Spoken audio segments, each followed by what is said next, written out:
है कि आप लेकर रखते नहीं बल्कि आप 100 गुना करके लौटाते हैं मेरे प्रभु यीशु राजा।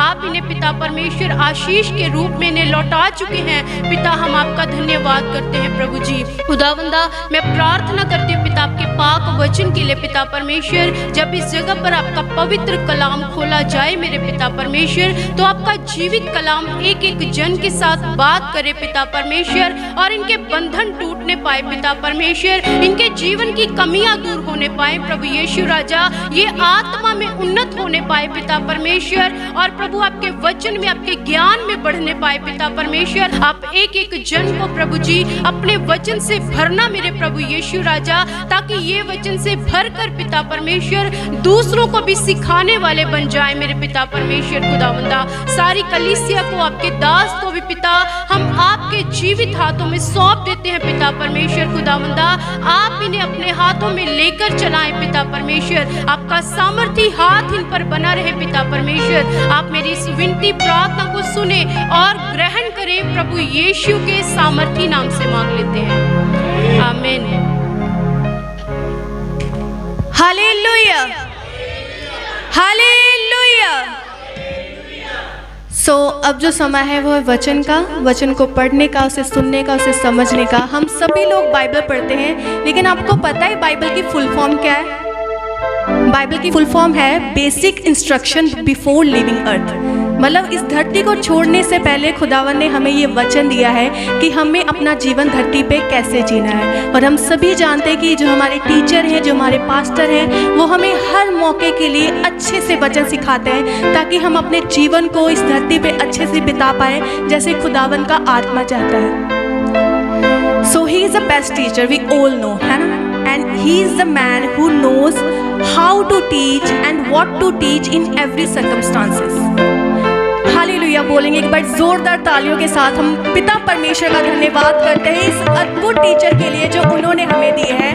And now with immense respect and admiration, I invite our pastor, our honorable pastor and Bible teacher Dr. Rajesh Kumar ji, who is about to bring us an uplifting message.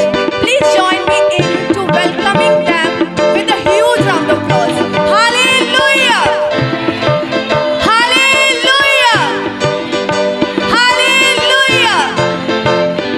And may the Holy Spirit guide them as they preach the word of God to us, and we receive this message with faith and gratitude.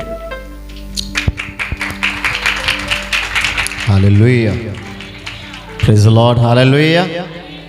आप सब लोग जगह बैठ सकते हैं। Praise the Lord, hallelujah।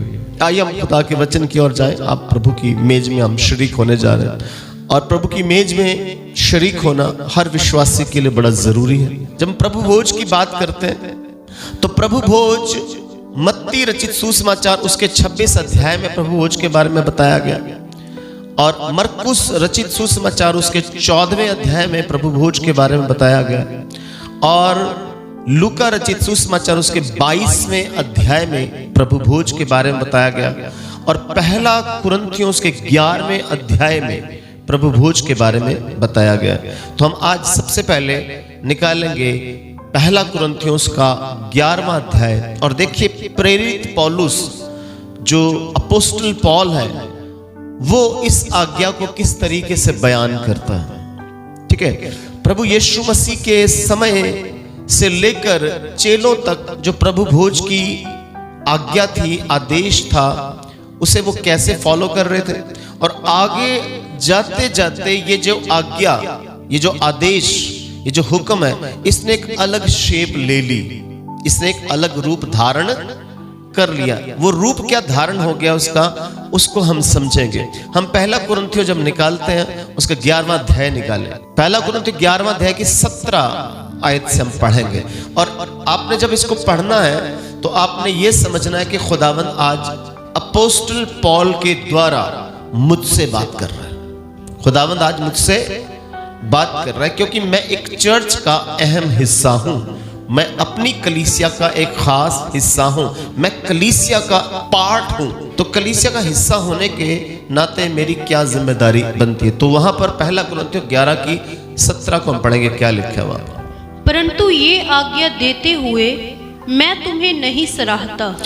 ठीक है, पौलुस कहता कि ये आज्ञा देते हुए मैं तुम्हें नहीं सराहता। सराहता का मतलब मैं तुम्हें अप्रिशिएट नहीं करता। ये आज्ञा देते हुए मुझे कोई खुशी नहीं हो रही, मुझे कोई प्रसन्नता नहीं हो रही। ये आज्ञा देते हुए मैं तुम्हें सराहता नहीं, तुम्हें कॉम्प्लीमेंट नहीं करता हूं। आगे, इसलिए कि तुम्हारे इकट्ठे होने से भलाई नहीं परंतु हानि होती है। इसलिए कि तुम्हारे इकट्ठे होने से भलाई नहीं बल्कि हानि ही होती। यानी कि खुदावंद क्यों चाहता है कि हम सब लोग इकट्ठे हो? कलीसिया क्यों इकट्ठी हो? खुदावंद की कलीसिया एक देह बने, उससे भलाई उत्पन्न होनी चाहिए कि बुराई या हानि उत्पन्न होनी चाहिए। और आज चर्चेज में आप देखेंगे, मैक्सिमम चर्चेज में, हमारा चर्च भी उन चर्चों का एक हिस्सा ही है, जब भी हम इकट्ठे होते हैं तो हमारे इकट्ठे होने में एक दूसरे की आत्मिक उन्नति नहीं होती, बल्कि एक दूसरे के प्रति हमारे मन में नेगेटिव बातें क्रिएट होती। तुम्हारे इकट्ठे होने से भला नहीं हो रहा, तुम्हारे इकट्ठे होने से नुकसान हो रहा। ये पौलुस कहता है कुरिन्थियों की कलीसिया में। और आज हम अपने ऊपर भी लागू करके देखें इस बात को कि अगर जब हम इकट्ठे होते हैं तो हमारे इकट्ठे होने से क्या मेरे और दूसरे के मेरे साथ इकट्ठे होने से या चर्च के इकट्ठे होने से क्या भलाई पैदा होती है कि हम कोई ऐसी हरकत कर बैठते हैं, कोई ऐसी बात बोल बैठते हैं, किसी का दिल तोड़ बैठते हैं, या किसी की बात से हमें चोट पहुंचती है, हमारी स्पिरिचुअल ग्रोथ ऊपर से नीचे आ जाती है। तो अगर आपको लगता है कि हमारे अंदर ये चीजें काम कर रही हैं, नेगेटिव बात है, तो अगर ये बात काम कर रही है तो आज ही प्रार्थना करें, इसी समय प्रार्थना करें, प्रभु हमारे अंदर से, हमारे चर्च से ये नेगेटिव स्पिरिट निकल जाए। बोलो हालेलुया। कि हमारे इकट्ठे होने से हानि नहीं बल्कि लाभ होना चाहिए। और लाभ की जगह क्या होता है? या पौलुस कह रहा है। आपको क्या लग रहा है? पौलुस जब ये बात बोलता है तो हमें भी लगता है कि हम जो इकट्ठे होते हैं तो फायदा होता है। आपको क्या लगता है, फायदा होता है कि नुकसान होता है? ये बात पौलुस मुझे और आपको, दुनिया के हर चर्च में ये प्रॉब्लम चल रही है। ये आपके चर्च में नहीं, दुनिया के हर चर्च में तकलीफ है, ये प्रॉब्लम वहां पर बैठी हो, लोग इससे बाहर नहीं आ रहे। वो कहते हैं ये बात बोलते हुए, आज्ञा देते हुए मैं तुम्हें सराहता नहीं, क्योंकि तुम्हारे इकट्ठे होने से लाभ नहीं बल्कि हानि हो रही। अगली बात, क्योंकि पहले तो मैं ये सुनता हूँ। पहले तो पौलुस को बताया गया, पहले पौलुस तक ये बात पहुंचाई गई कि यार वो फलां भाई ऐसे बोलता है, फलां बहन ऐसे बोलती है, फलां भाई दूसरे भाई से ऐसे बोलता है, फलां बहन दूसरी बहन से ऐसे बोलती है। तो ये बात पौलुस के कानों तक पहुंचाई, उसने सुना। कहता पहले तो मैं सुनता था। फिर पौलुस की एक आदत थी, वो सुनकर एकदम रिएक्ट नहीं करता था, वो सुनकर एकदम, हाँ, वो खुद भी जज करता था, वो खुद भी उस चीज को स्टडी करता था कि जैसे मुझे बताया गया अब मैं खुद उसको देखूं कि वाकई ऐसा ही करते हैं कि नहीं। कहता पहले तो मैं सुनता था, और अब क्या कहते हैं कि जब तुम कलीसिया में इकट्ठे होते हो, कि जब तुम कलीसिया में इकट्ठे होते हो तो तुम में फूट होती है। तब तुम में क्या होती है? फूट होती है। और मैं इस पर कुछ विश्वास भी करता हूं। और कहता मैंने देख भी लिया, मेरा भी खुद का एक्सपीरियंस, क्योंकि मैं विश्वास भी करता हूं कि ये वाकई बात सही है। तुम जब इकट्ठे होते हो तो तुम में क्या होती है? फूट होती है। तुम में फूट होती है। इट मींस ये कलीसिया की तरक्की की बात है कि कलीसिया की अवनति की बात है? उन्नति की बात है कि अवनति की बात है? कलीसिया का इससे फायदा हो रहा है कि नुकसान हो रहा है? कलीसिया चर्च में इकट्ठी होती है। कलीसिया इकट्ठे होने का मकसद खुदा चाहता है कि कलीसिया की उन्नति हो, एक दूसरे की उन्नति हो। लेकिन तुम जब इकट्ठे होते हो तो एक दूसरे के प्रति तुम्हारे मन में क्या है? फूट। क्या है? पहले तो तुम्हारे इकट्ठे होने से लाभ नहीं हो रहा है, नुकसान हो रहा है। दूसरा, तुम्हारे इकट्ठे होने से फूट पड़ रही है। इसका मतलब माइंड, मन जो है वो साफ, दूसरे के प्रति साफ नहीं है। दूसरे के प्रति हमारा मन साफ नहीं, ऊपर से हम जय की दीदी जप्पियां डाल, गले मिल, ये कर वो कर, और अंदर से हम सांप की तरह काम कर रहे हैं। ये सुधारने वाला वचन, ये मुझे आपको सुधारने वाला। देखिए आज अंतिम दिनों में सबसे जहर से भरा वचन कौन सा लगता है? जब सुधारने की बात की जाती है, जब चेंज करने की बात की जाती है, तो हमें ये जहर लगता है, यार एक ही गाल हो गया, ये क्या बात कर। अब ये प्रॉब्लम मेरी नहीं है, ये पौलुस को भी ये बात बर्दाश्त करनी पड़ेगी। चर्च में हो क्या रहा? तुम्हारे इकट्ठे होने से फायदा होना चाहिए, नुकसान हो रहा है। तुम्हारे इकट्ठे होने से फूट पड़ रही है, तुम फूट में और आगे क्या लिखा है? और अगले पॉइंट बोलो दलबंदी। तुम्हें क्या है? ग्रुपिज्म। क्या है? क्योंकि दलबंदी भी तुम्हें अवश्य होगी। दलबंदी का मतलब ग्रुपिज्म। कुछ लोगों को सबके साथ मिक्स होना अच्छा नहीं लगता। उन्होंने चर्च में कोई ऐसी सहेली, कोई ऐसा दोस्त बना रखा, उसके साथ ही अटैचमेंट। क्या यीशु मसीह की ये देह ओरिजिनल देह? बोले आप, यीशु ऐसी देह चाहते? यीशु ने ऐसी देह के लिए अपना बदन तोड़ा, अपना लहू बहाया, जो 2 बंदे यहां पर, 2 बंदे यहां पर, और प्रभु भोज के टाइम लाइन बनाकर आ जा। प्रभु भोज के टाइम हम सब क्या कर रहे हैं? एक देह में, एक बदन में शामिल हो रहे हैं। और हमारी बाकी लाइफ में क्या है? 2 लड़कियां इस ग्रुप में, 2 लड़कियां इस ग्रुप में, 2 बंदे इस ग्रुप में, 2 बंदे इस ग्रुप में। हम इस तरीके से चले हुए। आपको क्या लगता है कि हम सचमुच ढोंग नहीं कर रहे? हम सचमुच अपने खुदा को मूर्ख बनाने की कोशिश नहीं कर रहे? क्या सचमुच हम परमेश्वर की ओरिजिनल देह है, जैसी देह वो चाहता है? अपने चर्च में मेरी कोशिश होती है कि मैं किसी का फेवरेट पादरी न बनूं। मेरे लिए हर फैमिली इक्वल है। मैं हर फैमिली को प्यार करता हूं, मैं हर फैमिली को डांटता हूं, मैं हर फैमिली से मोहब्बत करता हूं, उसके दुख में सुख में शामिल होता हूं। मेरे लिए कोई फेवरेट नहीं है, क्योंकि फेवरेट, अगर मैं फेवरेटिज्म यहां पर चलाऊंगा तो मैं खुदा का सच्चा दास नहीं। मेरे लिए सब बराबर। लेकिन हमें यह देखना है कि हम अपने चर्च के लोगों में क्या ग्रुपिज्म तो नहीं है।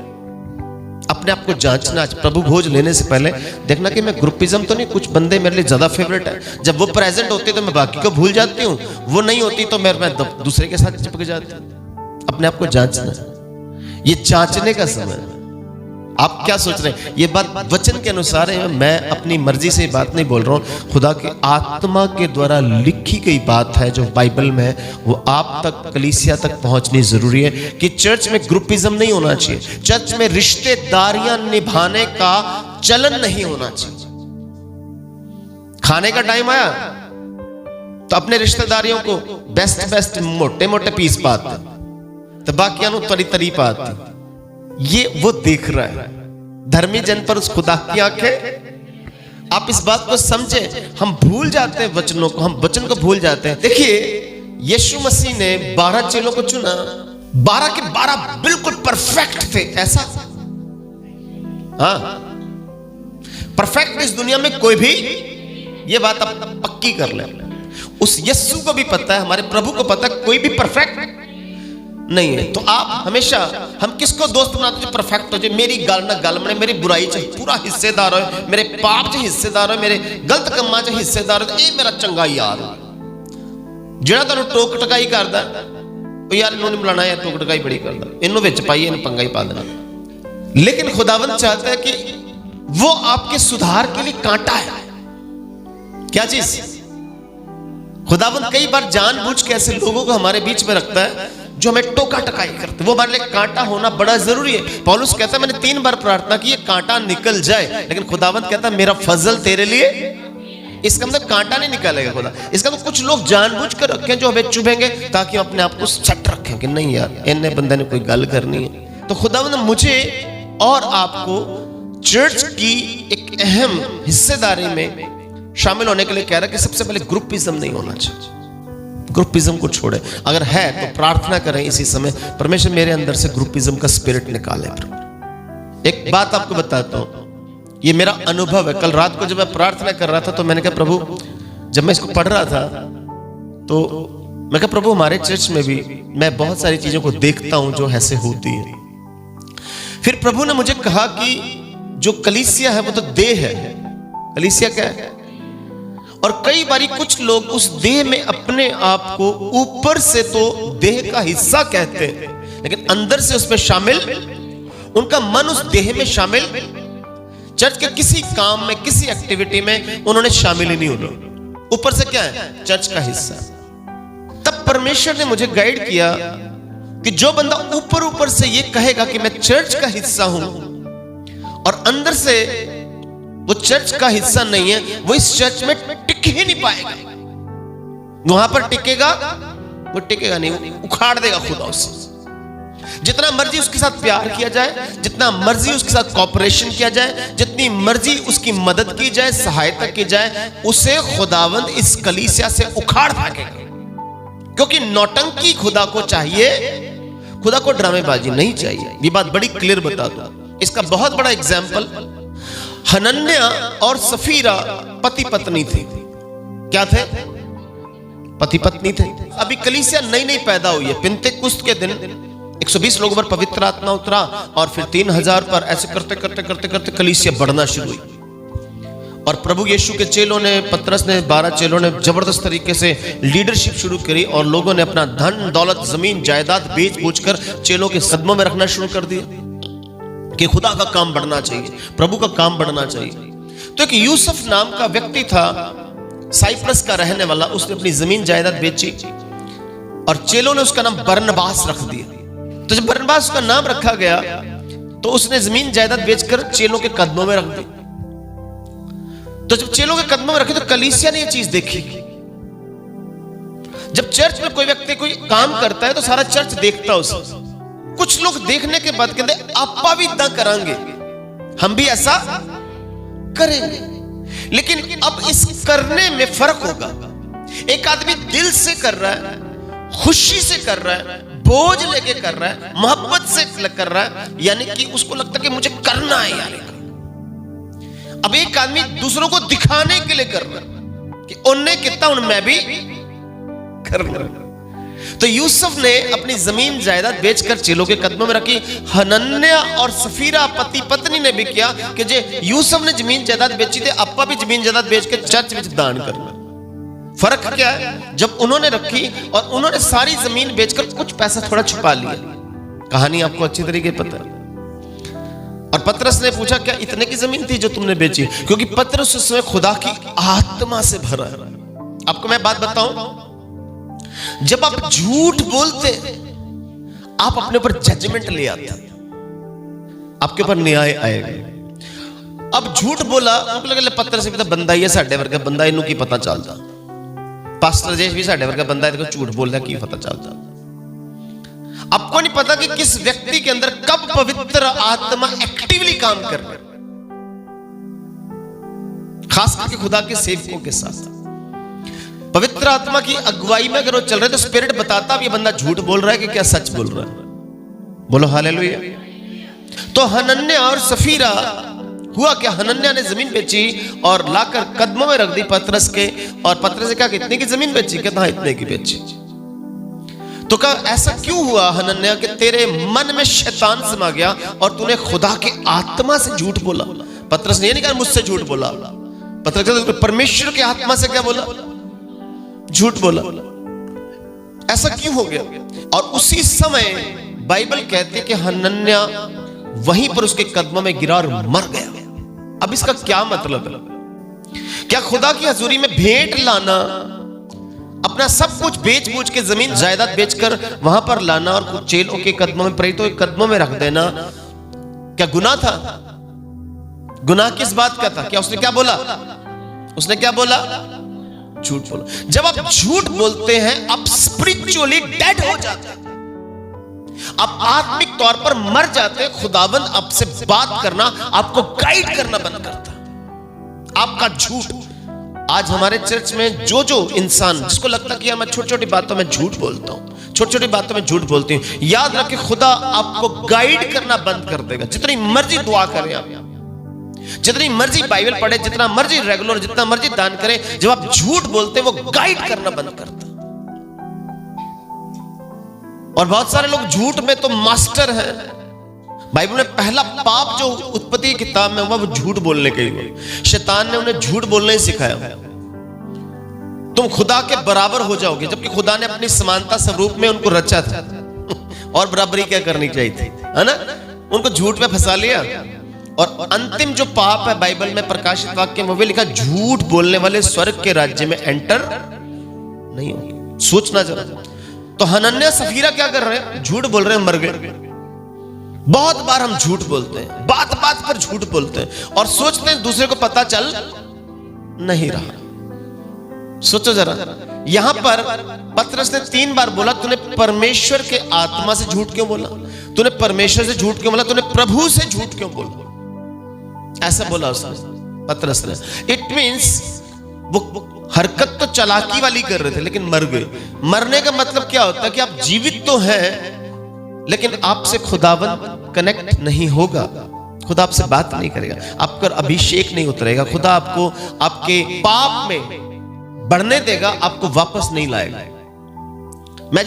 मैं फ्रिज ले आ जी, हाँ जी मैं उत्थों पैसे फड़ के जी मैं फ्रिज ले लिया जी। मैं जी गेट लवाया घर दा जी, मैं गेट उत्थों पैसे फड़े थे उत्थों गेट लवा लिया। ये हमारे को बताने की जरूरत। मैं जी एसी लवाया जी, ओ जी मैं किसी को पैसे फड़े थे कहना ले जा तू इदा ही ले जी ते असी फिर एसी लवा ले। इससे क्या होगा?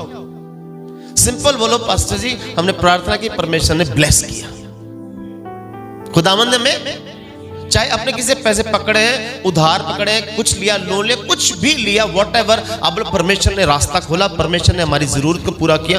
खुदा के नाम को महिमा। वो डरते कि पास्टर पैसे ना मांग ले। जब पास्टर ने कटोरा हाथ च लैके तुहाडे घर पहुंच गया कि कटोरा जी हाँ जी मैं तुहानू दे दूं पीछे। सोचो ये कौन देख रहा है?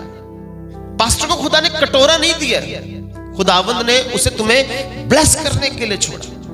आप मत करें हम जी इत्थे जी मैं इत्थे पैसा चुक्या तो इत्थे लाता, इत्थे चुक्या इत्थे लाता, इत्थे चुक्या उत्थे लाता, ऐसे गेम खेल। इससे क्या होने वाला? आप ऊपर से नीचे आएंगे, याद रखना बात। आप ग्रोथ आपके जीवन से भूल ही जाए, आप डाउनफॉल में जाएंगे, आप नीचे जाएंगे, नीचे। यहां पर कुरिन्थियों की कलीसिया में यही प्रॉब्लम थी। प्रभु भोज के टाइम वो फूट जली हुई थी, वहां पर गुटबंदी थी, ग्रुपिज्म था, अपने दिमाग से चले हुए थे। वो चर्च की देह में, चर्च की कलीसिया में, बॉडी में हिस्सेदार थे ही नहीं। हम यीशु की मारे जाने पर, गाड़े जाने पर, जी उठने पर हिस्सेदारी देते हैं। हम शामिल होते कि मेरा प्रभु मेरे लिए मारा गया, मैं भी उसके लिए मारा, वो मेरे लिए गाड़ा गया, मैं भी उसके साथ गाड़ा गया, और वो जी उठा तो मैं भी जी उठाऊं। अब मेरा नया जीवन है। अब मुझे छोटी छोटी बातों में मैं झूठ झूठ झूठ झूठ झूठ इसी उस रूटीन में चला हुआ। याद रखें बहुत सारे मसीह लोग जो हैं वो इसी ट्रैक पर चले हुए और सोच रहे कि हम बड़े ब्लेस हो जाएंगे, बड़े हम बेवकूफ बना दिए। पास्टर जी को क्या पता चलता? पता सब चलता। और चर्च में आके क्या नौटंकी कर रहे हैं, चर्च में कितने आत्मिक होने का ड्रामा कर रहे हैं, क्या कुछ कर रहे हैं, सब पिक्चर क्लियर हो जाती है। फिर भी प्रार्थना करता है खुदा का दास, बोलो hallelujah. Johnny Johnny yes papa, eating sugar, telling a lie, कहता नो पापा, पापा मैं नहीं बोलता झूठ। ईटिंग शुगर खा भी रहा है, उसके डैडी कहते जॉनी जॉनी क्या कर रहे हो? जॉनी जॉनी कहता यस पापा। ईटिंग शुगर, कहता नो पापा, यानी शुगर चीनी खा रहे हो? कहता नो पापा। कहता झूठ बोल रहे हो? कहता नो पापा। चीनी खा भी रहा, मुंह में चीनी भी है, फिर भी नो पापा। ओपन योर माउथ, कहता हा हा हा, है ना? फिर हा हा हा करते। क्या समझे? यानी कि झूठ भी बोल रहे हैं और हंस भी रहे। मैं आपको ये बात क्यों बता रहा हूं? देखिए जब प्रभु में आते हैं, प्रभु यीशु मसीह में आते हैं, उसकी देह में आते हैं, तो ये जांचने का समय है अपने आप को प्रभु की देह में। हमें एक देह बनाना। अगर आप एक देह में नहीं है, खुदा की कलीसिया में नहीं है, ऊपर से एक्टिंग कर रहे हैं, तो 1 महीने बाद, 2 महीने बाद, 6 महीने बाद आपको वो उखाड़ कर फेंक डालेगा। बिना बात के चले जाएंगे आप। कोई लड़ाई नहीं, कोई झगड़ा नहीं, कोई मिसअंडरस्टैंडिंग नहीं, आप जाएंगे इस चर्च से बाहर। इस चर्च से नहीं, दुनिया के हर चर्च में आपको वो इज्जत नहीं मिलेगी, आप टिक नहीं पाओगे। मैं घर बैठ के दुआ करांगा, मैं कितने बैठ के दुआ करांगा? यीशु नहीं छड्या, मैं किन्हू छड़ता? मैं चर्च छड़ता। प्रभु यीशु सिर है, प्रभु यीशु पक्का। कितने लोगों को लगता है? और उसका जो गर्दन से नीचे का पार्ट है वो उसकी कलीसिया है। यीशु दा धौण मैं तो एक्सेप्ट करना, थल्ले दा पार्ट मैनू चाहिए ही नहीं। यीशु हमारा क्या है? सिर है। और कलीसिया क्या है? और बंदा इतनी समझदारी बरत रहा है, कहता मुझे सिर चाहिए, मुझे दे चाहिए ही। आप लॉजिक समझ में आ रहा है? सिर ही चाहिए, यीशु ही चाहिए, उत्तर थल्ले दी दे चाहिए। कंसेप्ट समझ में आ रहा है? आज ज्यादातर लोग घर बैठ के क्या करें, आप किसी चर्च नहीं जाते, आप पास्टर नु छड़ता, आप चर्च छड़ता, आप यीशु नु छड्या, और भाई साहब ये कौन सी एजुकेशन है, ये कौन सी शिक्षा है जो आप ले रहे हैं? आपने सिर यस्सु को माना और की देह तो कलीसिया में आप शामिल नहीं हो रहे। और कलीसिया में कोई भी कलीसिया, वर्ल्ड में कोई भी कलीसिया संसार में परफेक्ट नहीं है। कोई भी खुदा का दास, कोई भी खुदा का सेवक वर्ल्ड में परफेक्ट नहीं है। फिर भी हम छोड़ नहीं सकते उसे, क्योंकि यीशु जब तक नहीं आएगा, लेकिन जब तक वो सर्व सिद्ध नहीं आएगा, अधूरा तब मिटेगा, ये अधूरापन तब चला जाएगा। बोलो हालेलुया। तो हनन्याह सफीरा ने क्या किया है? दिखाने के लिए चर्च में भेंटे ले आए कि दूजे लाके आंदे आपा भी लाने, कुछ चाहत नहीं है, शौक नहीं है, इंटरेस्ट नहीं है। ऐसे इंसान चर्च का हिस्सा नहीं। आज हम सबको खुद को जांचने की जरूरत है। देखिए ये वचन जो है थोड़ा कड़वा जरूर है, लेकिन हमारी बेहतरी के लिए, हमारी आत्मिक उन्नति के लिए खुदावन मुझे और आपको बचाना चाहता है। ये जो अंत का समय है ना, आपको मैं एक छोटी सी घटना बताता हूं। विकिपीडिया, कितने लोगों ने विकिपीडिया का नाम सुना? विकिपीडिया का जो को फाउंडर है, जिसने उसकी फाउंडेशन रखी है, उसका नाम है लैरी सेंगर। लैरी सेंगर एक स्केप्टिक आदमी था। स्केप्टिक क्या होता है पता? स्केप्टिक होते हैं जो व्यक्ति किसी सच्चाई पर विश्वास ना करके शक करता हो। अगर बाइबल एक सच है तो बाइबल पर विश्वास करने की जगह वो क्या करेगा? शक करेगा। अगर यीशु एक सच्चाई है तो सच्चाई पर विश्वास करने की जगह क्या करेगा? उसे स्केप्टिक कहते हैं। क्या समझ में आया? वो कैथलिक फैमिली का, कैथलिक परिवार में पैदा हुआ था, लेकिन धीरे धीरे धीरे, और वो फिलोसोफर था और पीएचडी होल्डर आदमी है, अमेरिका का बहुत नामी गिरामी आदमी है, ठीक है। और वो बंदा क्या है? एक स्केप्टिक, नास्तिक नहीं है। नास्तिक अलग होते हैं। नास्तिक होते हैं मैं विश्वास नहीं करता परमात्मा पर, लेकिन ये व्यक्ति कर रहा है शक। स्केप्टिक होते हैं इसका विश्वास नहीं, शक करता है। लैरी सेंगर। लैरी सेंगर ने पिछले हफ्ते की बात है, पिछले वीक की बात बता रहा हूं।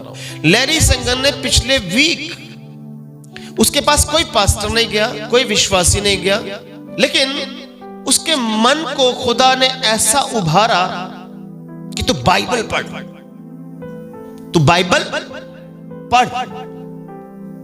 क्योंकि दुनिया में जितनी भी चीजें हो रही हैं, उन चीजों को ध्यान से जब उसने देखा, ऑब्जर्व किया, तो उसे पता चला ये सब शैतानी चीजें हो रही हैं। इंसान का बलिदान चढ़ा रहा है, इंसान का खून पी रहा है। बहुत सारे ब्यूटी प्रोडक्ट आ गए हैं जिसमें औरतों को यह बताया जा रहा है कि आप बच्चों का लहू पिएंगे तो आपकी स्किन ग्लो करेगी। और बहुत सारे हॉलीवुड के एक्टर बच्चों का लहू पीते हैं। ये कोई इंसानी काम है? बहुत सारे ब्यूटी प्रोडक्ट्स ऐसे आ गए जिसमें बच्चों का खून शामिल किया जाता है। जब आप उसकी मसाज करते हैं तो आपकी स्किन ग्लो करती है। इंसान सुंदर होने के लिए, अपने लाभ के लिए बच्चों का कत्ल कर रहा है, बच्चों के लहू को पी रहा है। सोचो जरा, इस लेवल पर जब लैरी सेंगर ने देखा कि यार ये क्या हो रहा है दुनिया में, ये कोई इंसानी काम तो नहीं है, तो कैसे इसका हल क्या है इसका? तब उसको पवित्र आत्मा ने, हालांकि वो विश्वासी नहीं, मैं पहले बता रहा हूं, स्केप्टिक आदमी, स्केप्टिक नेचर का आदमी के विश्वास नहीं करता, उसने बाइबल को, पवित्र आत्मा ने उसको बोला कि पढ़। उसने बाइबल पढ़ना शुरू किया और उसने सोचा, उसने निश्चय किया कि मैं 100 दिन के अंदर बाइबल पढ़ लूंगा। कितने दिन में? 100 डेज में बाइबल पूरी कंप्लीट कर लूंगा। लेकिन 100 दिन तक उसको बाइबल से पढ़ी नहीं गई, क्योंकि बाइबल ऐसी किताब नहीं है कि आपकी मर्जी से आप पढ़ लो इसको। जब तक आप पवित्र आत्मा के हवाले अपने आप को नहीं करते, समर्पित होकर नहीं करते, तब तक ये किताब आपके कंट्रोल में नहीं आएगी। ये हुआ किताब। पर उसने कहा कि 100 दिन हो गए यार, मेरे से बाइबल पढ़ी नहीं गई। लेकिन उसने फिर और आगे दिन पढ़ना शुरू किया। पढ़ता गया, उसको समझ में आ गई कि परमेश्वर को लोग समझ ही नहीं पा रहे, यीशु मसीह को लोग समझ ही, और ये काम सारा डेविल का काम है, और पूरी दुनिया में डेविल का काम हो रहा है, शैतानी काम हो रहा है। और इससे बचने के लिए सिर्फ खुदा का वचन ही है जो दिया गया, यीशु ही बचा सकता है। बोलो हालेलुया। और लैरी सेंगर ने तौबा करके यीशु मसीह को अपना प्रभु मान लिया। एक स्केप्टिक आदमी ने जो अविश्वास करता था, शक करता था, आज वो विश्वास में आ चुका है। वो कहता Christ can save the whole world. बोलो हालेलुया। ऐसे ऐसे खोज करने वाले व्यक्ति, ऐसे ऐसे नॉलेज वाले व्यक्ति, ऐसे ऐसे ज्ञानवान व्यक्ति जो रिसर्च करके जानकर उन्हें पता लगा कि नहीं यार, जीसस क्राइस्ट इज लॉर्ड, और उसके लहू से ही हम बचाए जा सकते हैं, उसकी कुर्बानी से ही हम बचाए जा सकते हैं। यीशु मसीह ने ये नहीं कहा किसी बच्चे का लहू पियो, उसने कहा मेरा बदन, मेरा लहू पियोगे तो जीवन आएगा। बोलो हालेलुया। आदमखोर इंसान बन चुका है, इंसान का लहू बहा रहा। सोचो जरा, परमेश्वर हमें अपने भवन में, अपनी कलीसिया में, अपने वचन में लाकर वो हमें अपनी दुल्हन, अपनी देह बनाना चाहता। उसकी देह में शामिल होकर हम उसके राज्य के लिए तैयार हो सकते हैं। बोलो हालेलुया। इसका मतलब उसकी देह में शामिल होना मेरे लिए, आपके लिए कितना जरूरी है, कितना जरूरी है। और लिखा कि पौलुस कहता कि जब तुम इकट्ठे होते हो, तुम्हारे इकट्ठे होने से कोई फायदा नहीं होता, उल्टा नुकसान होता है। तुम में फूट है, तुम में गुटबंदी है। और अगली बात क्या लिखी पौलुस ने, क्या कहा? अतः तुम जो एक जगह में इकट्ठे होते हो, अतः तुम जो एक जगह में इकट्ठे होते हो, तो ये प्रभु भोज खाने के लिए नहीं। अब यहां पर थोड़ा समझना, जैसे हम प्रभु भोज लेते हैं, उस समय प्रभु भोज का रूप बदल चुका था। यीशु से लेकर आगे चेलों तक प्रभु भोज का रूप बिल्कुल सिस्टमैटिकली चलता रहा। लेकिन जब कुरिन्थियों की कलीसिया तक प्रभु भोज पहुंचा तो प्रभु भोज का रूप बदल गया, उसकी शेप बदल गई, उसका तरीका तौर बदल गया। ठीक है, इसे लव फीस्ट कहते थे, प्रेम भोज। प्रेम भोज क्या होता है? प्रेम सभा। लव फीस्ट कहते हैं। लव फीस्ट का मतलब जब प्रभु भोज लिया जाता था तो इसके कई नाम थे। इसे यूकैरिस्ट कहते थे, इसे होली कम्युनियन कहते थे, इसे लॉर्ड सपर कहते थे, इसे अगापे कहा जाता था। अगापे मतलब परमेश्वर का ईश्वरीय प्रेम। अगापे ग्रीक भाषा के लिए प्रेम का जो शब्द है अगापे, तो प्रभु भोज का एक मतलब अगापे भी है, प्रेम। हमारा खुदावंद के प्रति प्रेम, हमारा यस्सु के प्रति प्रेम, हमारा उसके वचन के प्रति प्रेम, हमारा उसके आज्ञा के प्रति प्रेम, उसको प्रकट करता है। तो ये तुम्हारी प्रेम सभाओं में, ये तुम्हारी प्रेम सभाओं में, ये तुम्हारी प्रेम सभाओं में तुम्हारे साथ खाते पीते, तुम्हारे साथ खाते पीते समुद्र में छिपी हुई चट्टान सरीखे हैं। हाँ, समुद्र में जैसे चट्टान छुपी होती है, ऐसे एक व्यक्ति हमारी प्रेम सभाओं में, हमारे चर्च में आ तो जाता है, अंदर से वो कितना कठोर है, चट्टान की तरह नहीं समझता। आपका विश्वास रूपी जहाज उससे टकरा के टूट जाएगा। कितने लोगों को बात समझ में आ रही है? नहीं समझ में आई? क्या समझ में आ रहा है? एक व्यक्ति जो चर्च का हिस्सा नहीं है, चर्च का हिस्सा शो करता है, दिखाता है कि मैं चर्च का अहम हिस्सा हूं, वो उस चट्टान की तरह जो पानी के अंदर छुपी हुई है, और जो कोई किश्ती उससे टकराती है वो नाश हो जाती है। जो व्यक्ति उसके साथ ज्यादा संबंध रखता है वो अपने विश्वास रूपी जहाज को डुबो लेगा। यही यहां पर हो रहा था कि वो तुम्हारी प्रेम सभाओं में, यानी चर्च में तो आएंगे, तुम्हारे साथ बैठेंगे, तुम्हारे साथ बात भी करेंगे, मीठी मीठी बातें करेंगे, प्रेम बताएंगे, लेकिन तुम्हारे विश्वास रूपी जहाज को डुबो देंगे। इस बात को याद रखें। कुछ लोग ऐसे हैं जो पानी में, समुद्र में छुपी हुई चट्टान की तरह आपको नजर नहीं आएगी। इसलिए जहाज में पायलट के सामने कुछ रडार्स भी सिस्टम होती है जो पानी के अंदर का व्यू भी बताती है। आज पवित्र आत्मा, पवित्र कलाम आपको इसलिए दिया गया, वो रडार का काम करती है जो बंदे के बारे में बताती है। दो स्पिरिट्स बहुत तेजी से काम कर रही है। एक है डिसेप्टिव स्पिरिट, धोखा देने वाली आत्मा, बड़ी तेजी से काम कर रही है। और एक है spirit of discernment, spirit of discernment, परखने का आत्मा। बाइबल में हमें परखने वाला आत्मा चाहिए, जो हमें पता है कि जो व्यक्ति हमारे साथ है ये हमारा भला चाहता है, ये हमारा नुकसान चाहता है, ये हमें प्रभु में बढ़ाना चाहता है, प्रभु में गिराना चाहता है। और कलीसियाओं में ऐसा नहीं होना चाहिए। तुम्हारे इकट्ठे होने से लाभ नहीं बल्कि क्या हो रहा है? हानि हो रही है। और इकट्ठा होना सिर्फ चर्च के अंदर ही नहीं, जब अपने घरों में भी जब इकट्ठे होते हैं तो जब आप चुगलियां करते हैं, इधर की बात उधर नेगेटिव बातें, तुम्हारे इकट्ठे होने से कोई फायदा नहीं हो रहा है। लव फीस्ट क्या होता था? अगापे सभा क्या होती थी? कि धीरे धीरे जो प्रभु भोज था उसका रूप बदल गया। प्रभु भोज क्या होता था कि जो अमीर लोग थे, तुरंतियों में क्या सिस्टम होता था कि जो अमीर लोग थे वो बढ़िया बढ़िया भोजन लाते थे। फिश ले आए, मटन ले आए, चिकन ले आए, तरह तरह के भोजन ले आते थे। और जो गरीब लोग होते थे वो अपनी हैसियत के अनुसार, जरूरत के अनुसार वो बेचारे थोड़ा थोड़ा खाना ले आते थे।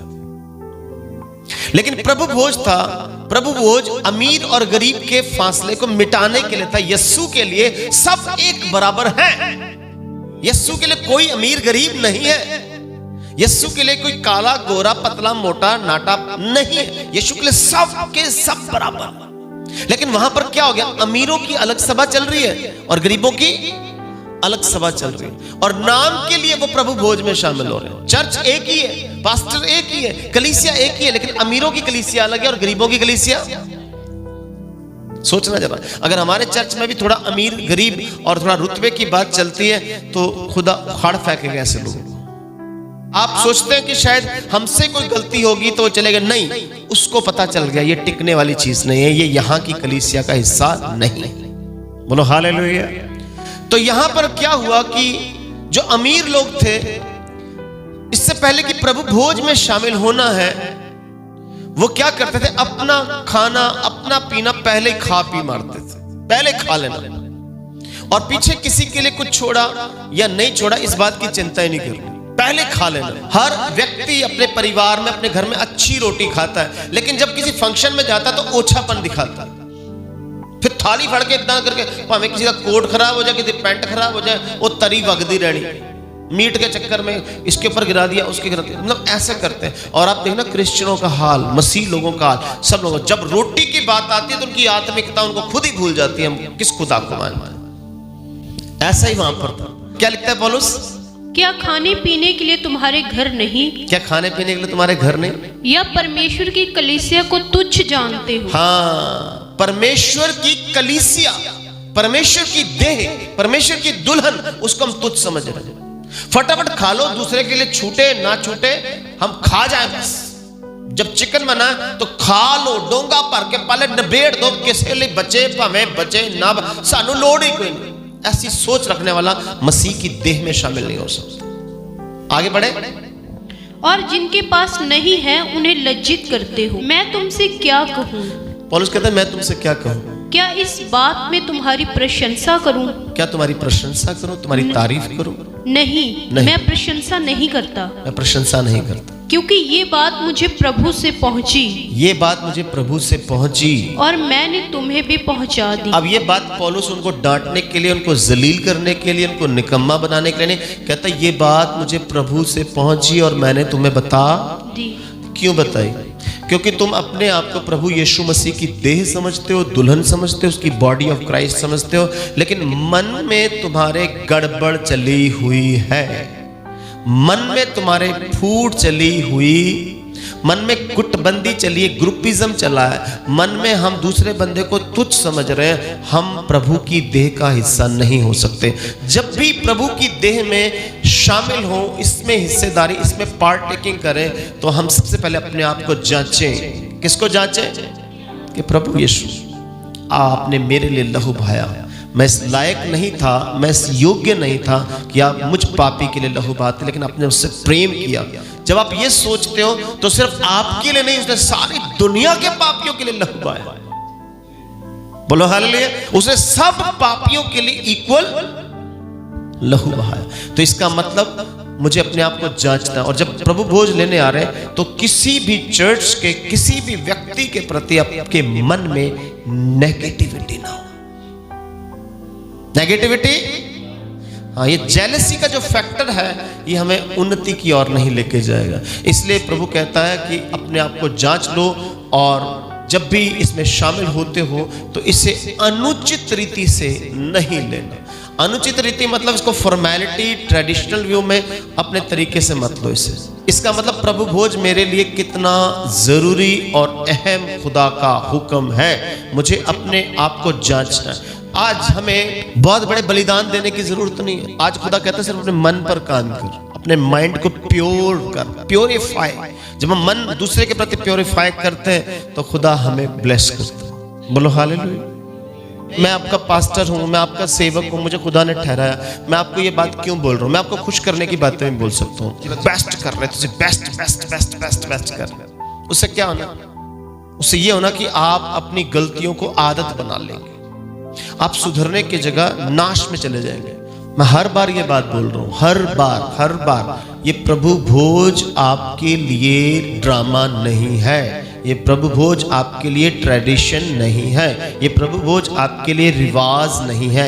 ये प्रभु भोज आपके लिए प्रभु की वो आज्ञा है जिसे आपको हर हालात में पूरा करना। कि प्रभु मेरे लिए प्रेम है आपका प्रभु के प्रति, कि मेरा प्रभु मुझे प्रेम करे। आइए अपनी आंखें बंद करें, प्रार्थना में जाए, अपने आप को जांचें और परखें और कहें, आपका वचन कहता है प्रभु मेरी याद में ऐसा किया करो, मेरे स्मरण के लिए ऐसा किया करो। प्रभु आप मुझे अपने लहू से धोकर शुद्ध करें प्रभु। आपके पवित्र आत्मा के द्वारा मैं शुद्ध हो सकूं प्रभु। आपके जीवित कलाम के द्वारा मैं शुद्ध हो सकूं प्रभु। आपकी हजूरी मुझे शुद्ध करे प्रभु यीशु।